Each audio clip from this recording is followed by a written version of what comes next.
This is Spunky, and Snarky. and we say, Welcome to to the the show.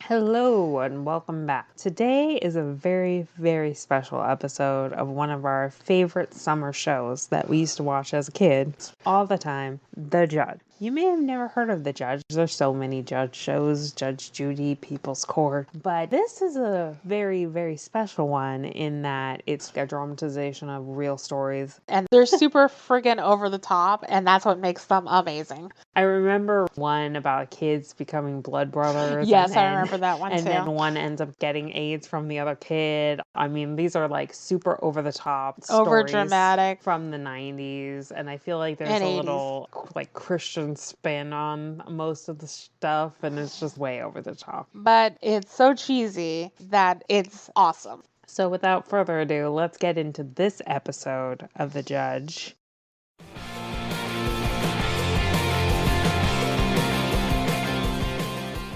All right, so we're watching The Judge. The episode's called An Explosive Decision. There's not a lot of info about The Judge episodes online, so we don't have like a season or an episode number. The Judge ran in syndication from 1986 to 1993, and it starred Bob Shield as Judge Robert Franklin, and all the cases were dramatized and were taken from true events, centered on family court situations and often involved children and adolescents in custody, paternity, delinquency, and adoption hearings.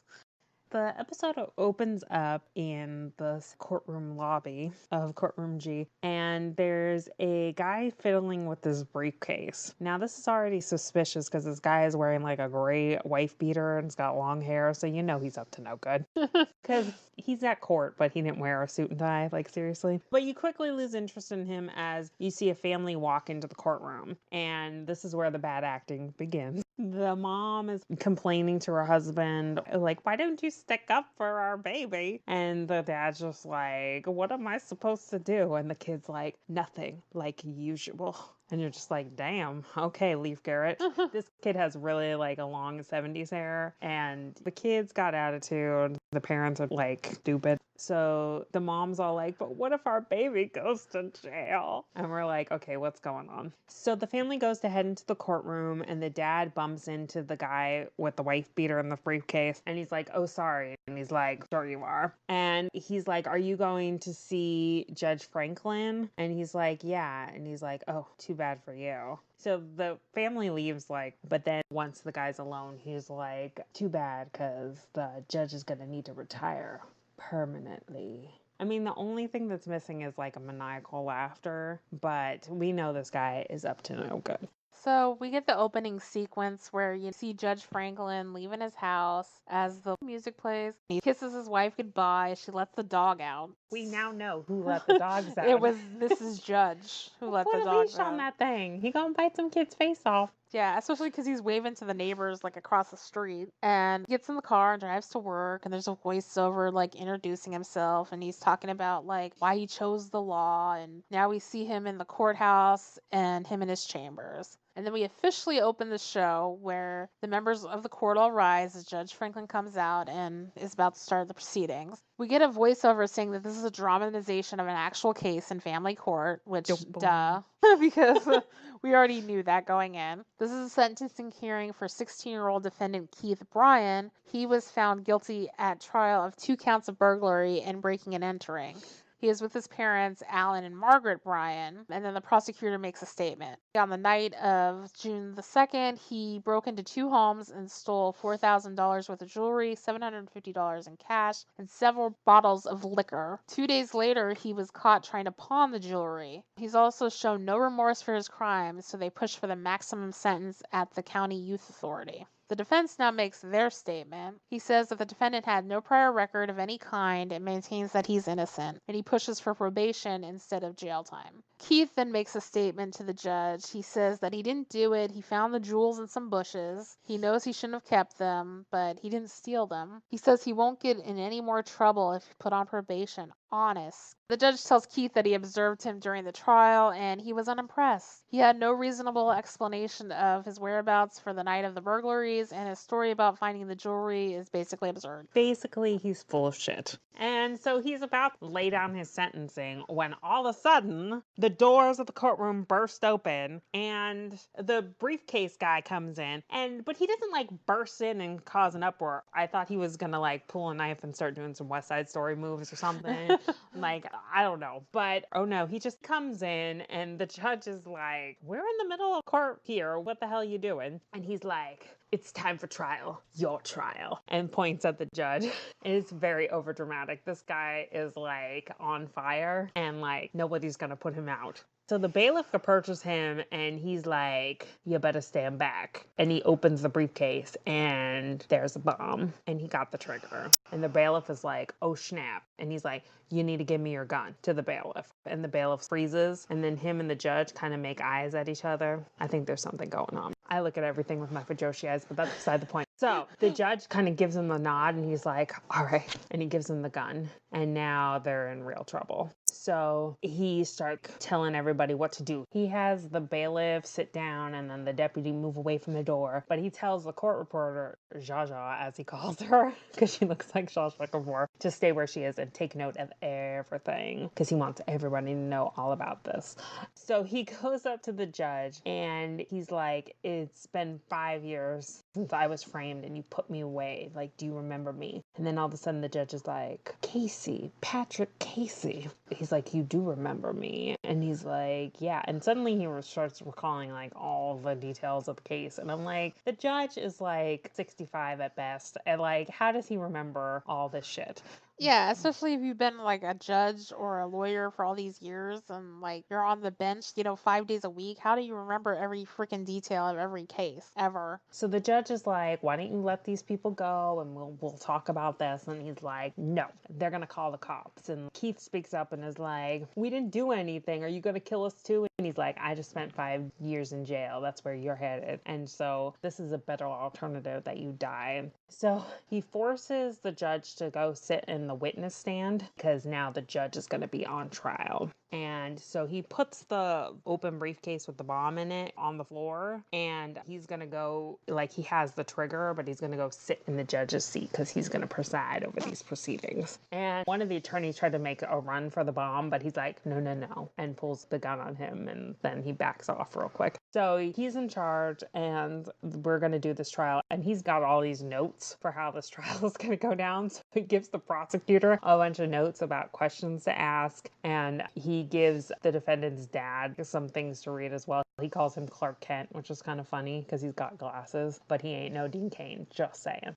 So we're going to start the judge's trial where there's only one penalty, the death penalty. So Clark reads the paper and calls the court into session, which amuses Patrick. He says he got the bailiff's line off of TV, which I thought was kind of funny. Yeah, he must watch The Judge in his spare time. Anyways, the charges against Judge Franklin are a total miscarriage of justice and the screwing up of other people's lives. He makes the rest of the court clap for Clark, aka the dad. Patrick says court is now in session and points the gun at the judge and says, you tell the truth or we all go boom. He tells the prosecutor to go, but then gets mad when he reads his questions out of order. He gets his questions back, puts them in order, and has Clark, the dad, read the questions instead because he doesn't trust these lawyers because they keep screwing everything up. Clark, the dad, asked the judge if he sent Patrick to jail even though he was innocent. The judge says that that's not true. He robbed a store and shot a cashier in the stomach. Patrick says he's wrong. The guy he walked in with did the shooting. He didn't have a gun. The judge says, well, the only fingerprints on the gun were his, and his partner and the cashier testified against him at the trial. Patrick says that they framed him. The questioning continues and they want to know why Patrick's girlfriend was never called to testify because she apparently knew the whole truth about what went down. And the judge is like, that wasn't my decision. Your defense decided not to call her. And the judge is like, the DA had evidence that she was lying. And he's like, no, and you're the judge and you could have had her come and blah, blah, blah. And kind of goes off. And the defense is like, why don't you let him speak? And he's like, this is my court. The defense is like, what are you trying to get out of this? Like, you already went to jail, you already got out. Like, what's the point? And he's like, I just want the judge to admit that he was wrong. The judge calmly says, is that what you want, son? For me to say I made a mistake? He sounds like Colonel Sanders, like, for real. He's like, yeah, I want you to say it and I want you to believe it. So they keep asking about like how much time did the other people get? And he's like, well, they got a suspended sentence because it was their first offense where you had multiple offenses. He's like, look, I've never sent an innocent person to jail, which personally I think is a little arrogant to think that you've never made a mistake once in your career and that innocent people don't get sent to jail, but whatever. Patrick gets pissed at this notion and grabs the trigger of the bomb and tells everyone that this might get a bit noisy. The judge stops him and says, maybe I made a mistake, and tries to get him to ask more questions. He refuses, and then Keith jumps over the desk and tries to go for the bomb, but Patrick stops him. Keith says, maybe you can scare my old man, but you can't scare me. Patrick pulls the hammer back on the gun and says, are you sure about that? And then commercial break. They let you sweat it out while they sell you their wares or whatever. The suspense is killing me almost as much as the bad hair. And the bad acting. They come back from commercial. He asks Keith if he's scared yet as he points the gun at his mom. The judge says he hasn't hurt anybody so far, so don't start now. If he shoots Keith, then he'll be a murderer, and blowing us all up won't change that. Clark, the dad, says Keith won't make any more trouble, and Patrick relents. He decides to give the judge a fair trial. Clark, the dad, asks the judge now if it's true that they tried Patrick as an adult, even though he's only 17. The judge says that's true and tries to explain. I know this much is true. Bad at ballet. But Patrick cuts him off. Clark then reads the next question, that you sent a 17-year-old boy to prison. Why? Because you don't care about anybody else? Because you like sending kids to jail? You're a... And then he pauses and hesitates, but Patrick tells him to go on. He reads, because you're a senile old man who deserves to die, aren't you? Rude. Because calling someone senile is so horrible. I may be old and I may be senile, but the only thing that's bagged around here is you. Okay, thank you, Velma. That's from True Beverly Hills. The judge is like, you had prior convictions. Like, I had no choice. And he's like, of course you had a choice. You could have put me on probation. And he's like, the law says that crimes with guns. And he cuts him off complaining. And he's like, I was only 17 and you locked me up with psychos. And he's like, have you ever been locked up with a guy who wants to kiss you or kill you? I'm like, I think he wanted to do more than kiss you, just saying. They couldn't say that on daytime TV, apparently. Yeah, this is on CBS, so yeah. He's like, no, but I visited prisons and I know that the conditions can be bad. So you knew what you were putting me into. He's like, you want the truth? You can't handle the truth. Just kidding. He's like, the truth is that I have a responsibility to protect the people of the state and uphold the law. And he's like, I'm people too. And he's like, people have a right to be protected from crime and injury. He's like, I know you're angry, but you're too young to throw your life away. And the punk gets pissed. I'd get pretty pissed too if I spent 5 years in prison and someone's telling me not to throw my life away. It's like, a little too late for that, don't you think? Yeah, but it's his own fault. He's like in denial that he did anything wrong, but he obviously did. He's like, my life stinks. I got nothing. All I know how to do is crime and making license plates. Oh, and making bombs. Yeah, he learned how to do that in prison, apparently. Great justice system right there. He turns to, like, Keith's mom, and he's like, that's what the judge wants for your kid. A few years inside and a life sentence on the outside. Which is kind of true, because if you think about it, like, go to jail for a while, you're pretty much fucked when you get out and can't find a job and all that shit. And the mom is just like in total denial and is like, but my special snowflake here hasn't done anything. And that's when Keith finally is like, Mom, I did do it. Everyone's shocked, and Patrick is like, oh, so what, you admit it now because you don't want to like die with this lie? And he's like, maybe I don't. I know for one thing, I just don't want to end up like you. And Patrick is like taken aback. The judge tells him that he's not a killer. If you were, we'd all be dead by now. Patrick says he's done listening to him and that this trial is over and he's got the verdict. Guilty. He grabs the bomb trigger and tells everyone to stand up and prepare to meet their maker. Clark, the dad, interrupts and says, hold up, I'm tired of all these lies. Okay, JC Chazé. He basically says he wants to say something to his son. He turns to Keith and it's like, "You lied to us." And he's pretty pissed off. "You did steal those jewels." Patrick says he doesn't have time for this because he doesn't give a shit. He just wants to kill the judge. Clark then does this like suicide dive on top of the bomb's case, closing the lid, and Patrick pulls the bomb trigger, but nothing happens. I guess the case had to be open for the bomb Or to go he off. just fucked it up and the bomb didn't work at all. Which just means that Sonny Bono and Airplane 2 had a better bomb than you. Just saying. Well, he bought it in the bomb gift store. That's true. Okay, I forgot about that. That he bought it in the airport bomb store. Yeah, because apparently in the future you can buy your bombs at the actual airport, but I digress. So Patrick ends up grabbing the gun. As the bailiff runs up, he shoots the bailiff in the shoulder. And the judge just sits there like a dick and don't move to run to his like beloved bailiff now. I want to run to you. And when I come... Well, no.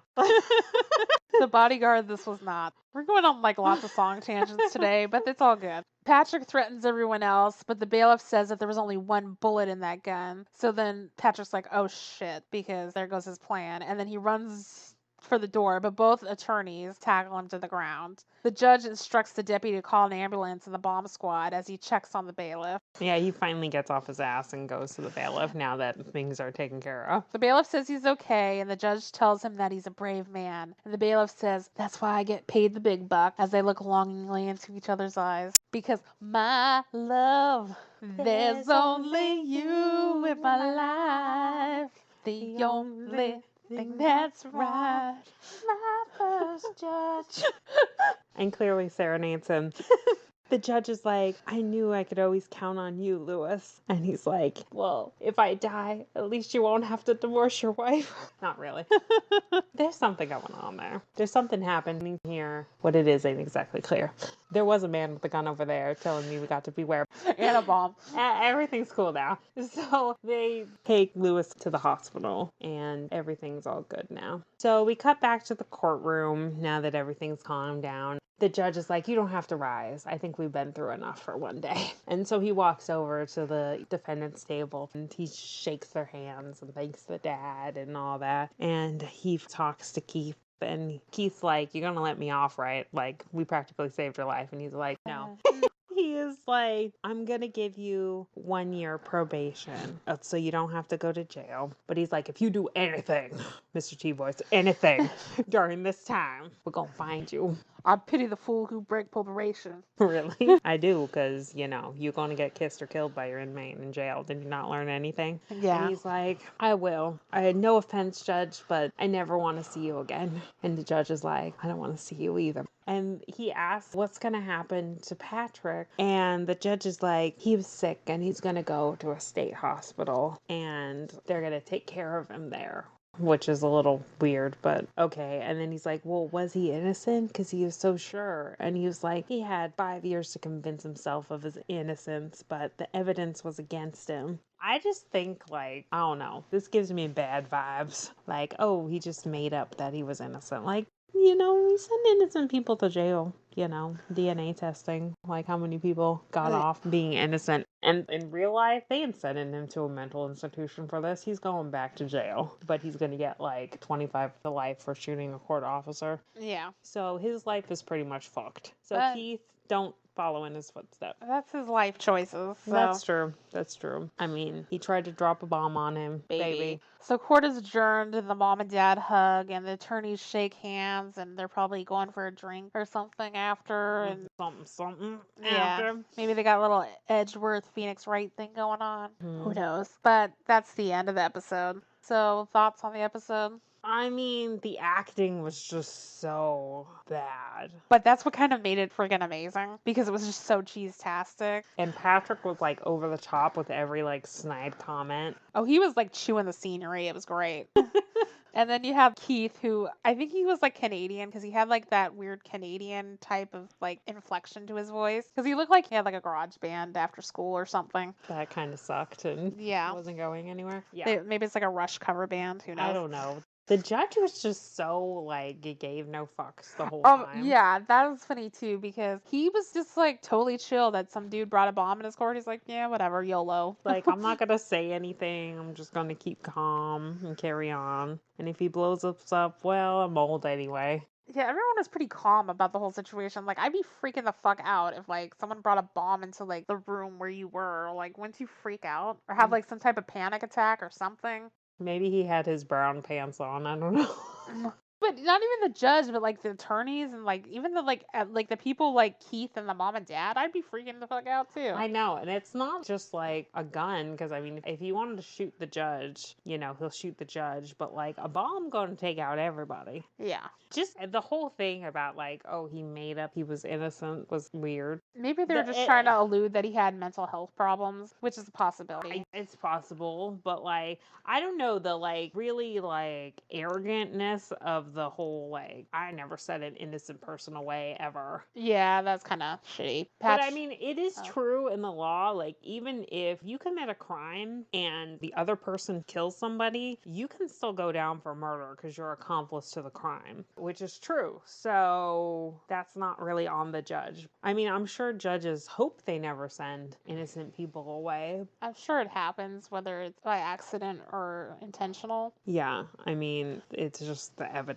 I mean, I don't necessarily think it's like malicious, but the evidence can be faulty and especially in the 80s and 90s when you didn't have like stringent DNA testing like we do now and stuff like that. So that's kind of my thoughts. Yeah, it was super over the top. I mean, it was entertaining. Put the drama and dramatization. For real. And honestly, from the beginning of this, I really expected the family to be like crying and hugging at the end. Yeah, just a mom and dad hug. They didn't give a shit about the son. I mean, they could have dropped the whole like sentencing part almost and like just have them like being relieved that they're alive. I expected the son to like run to the dad and be like, "Are you okay?" And yeah, like, there was none of that. All that kind of bonding shit, but there was none of that. Speaking of bonding shit, why don't we head into the brain basement?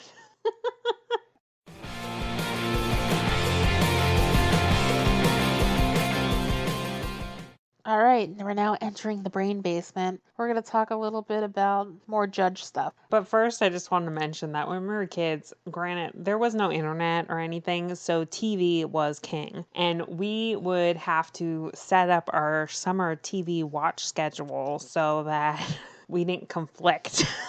And got in all the shows we wanted. So if we had Sailor Moon on USA at 9 a.m. and at 12 p.m. on the WB, then that's how that was going to be. And then we'd fit in our judge shows and whatever other shows we watched. Some PBS, some Square One, and 3-2-1 Contact. And you always had to look out for the Disney Channel free preview time as well. Yeah, so we can get our MMC and Kids Incorporated in. Yeah, so we would like plan out this whole like summer schedule.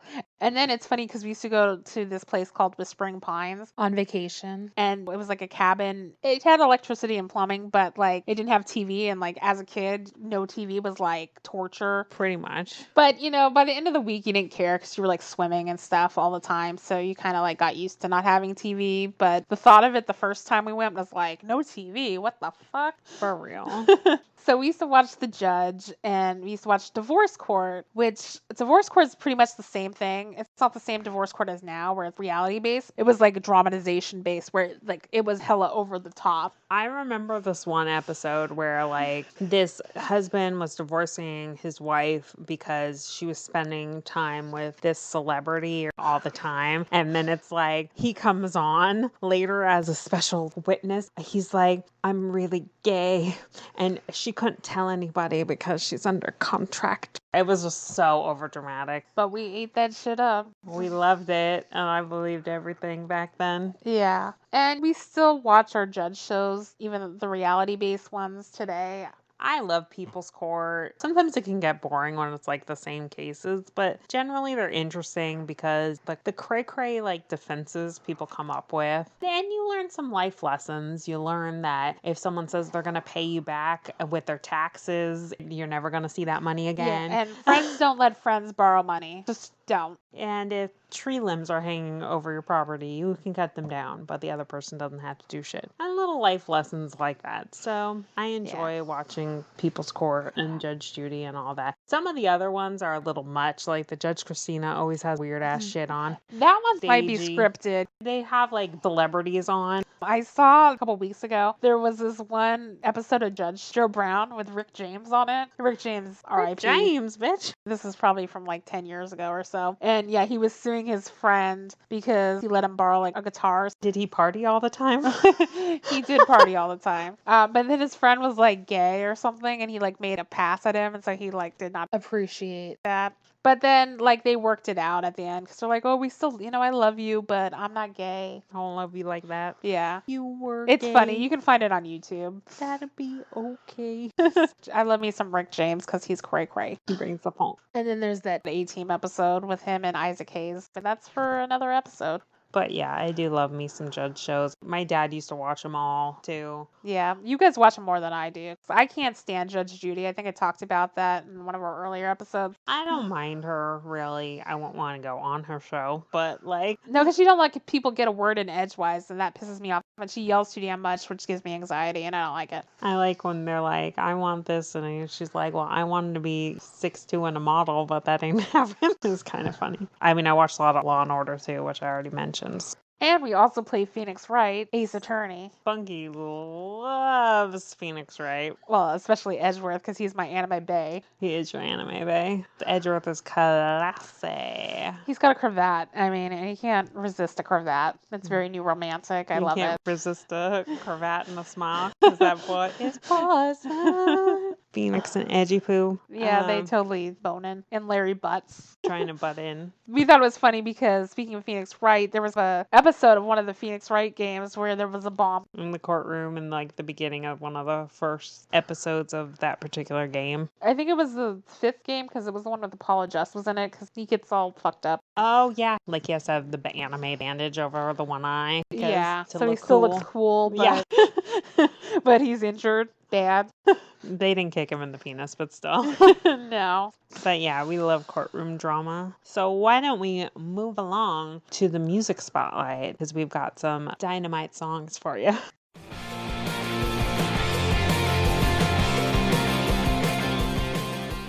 All right, welcome to our music spotlight where today's topic is explosive songs. Boom. And first on the list is Jermaine Jackson with Dynamite. Intense, hot, explosive dynamite. You're dynamite. Yeah, this song is a jam. Jermaine had some good hits in the 80s that he doesn't get the respect for because I guess Thriller outshone everything. But Dynamite was good. He had some other good songs. Yeah, it kind of has a Pointer Sister beat, like you said. It's pretty good. Yeah. The next song on the list is The Runaways with Cherry Bomb.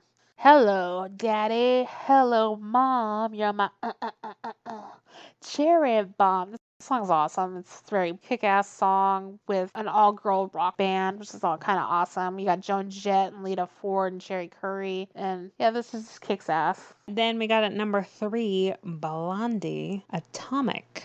Oh, your hair is beautiful. Tonight. Atomic. I love this song. It reminds me of Grand Theft Auto, Vice City. Every time I hear it, I want to play that game because it's one of my favorite games of all time because it's got a kick-ass 80s soundtrack. And yeah, this is just a good song. At number 4, we got AC/DC, TNT. It's dynamite. TNT. Yeah, AC/DC is awesome, of course. We saw them live a long ass time ago. Actually, it's probably like 20 years. Okay, let's not talk about that anymore. Moving along to number 5, it's the Gap Band, and You Dropped the Bomb on Me. Baby, you dropped the bomb on me. It's a jam. Yeah, this is like a fun classic. It's great. And our honorable mention is... My honorable mention, because I'm a BTS fan, is Louder Than Bombs, I Say. Oh. Yeah, this is a really cool song off their last album, and I like it, and it's about bombs, which is their official, like, light stick and stuff is like a bomb, so, yeah, no. And that's it for our music spotlight. If you want to listen to these songs in full, you can check them out on our website. Thanks for joining us on this journey of the judge. I hope you found it entertaining, and I hope you have a dynamite weekend. If you would like to drop us a line, you can email us at spunkyandsnarkyshow@gmail.com. You can check out our website at spunkyandsnarkyshow.wordpress.com. And if you want to leave us a voice message, you can do so on our Anchor page, which is anchor.fm/spunkyandsnarkyshow. Thanks again for listening. Have an explosive dynamite weekend, as Snarky already said. And remember, bombs are not the answer. All right, well, have a good one. Bye. Peace out.